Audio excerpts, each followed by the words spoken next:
when you think about the apostolic understanding of the Bible, when you open up the book of Acts in particular, but really all of the New Testament, you see that this story of the Old Testament isn't a story that just sort of ends in and of itself. It has a trajectory. It's going somewhere, and that's true from the opening pages of the Bible all the way through, or the Old Testament all the way through Malachi.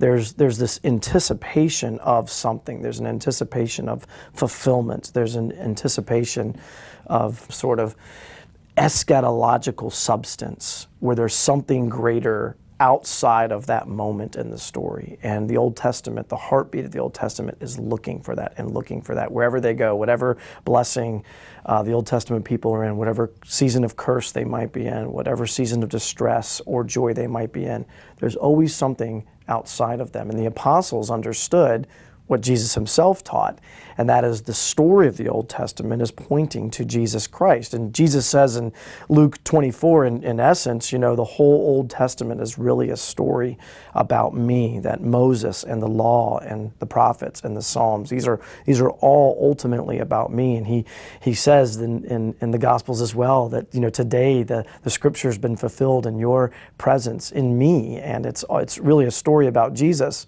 When I was ordained, someone asked me, what psalms are messianic psalms? What are the psalms that point to Jesus Christ? And I didn't say this probably in full humility, but the answer that I think is right is all the psalms are about Jesus Christ. Some are more clearly pointing toward Jesus with specificities.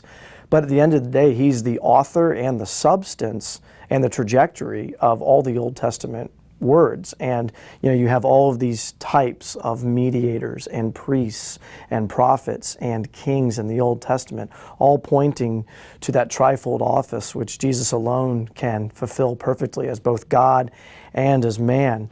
And it's a challenge to preach the Old Testament sometimes with a Christ-centered trajectory, because there's a lot of moralism, and it's easy to say, well, you should be like this person, and neglect to say you're already like this person because they are sinful just like you and me, and Jesus is unlike you and me in that sense, where he who knew no sin became sin on our behalf, in order that in him we might become the righteousness of God. And no Old Testament man or woman could ever fulfill that or have that.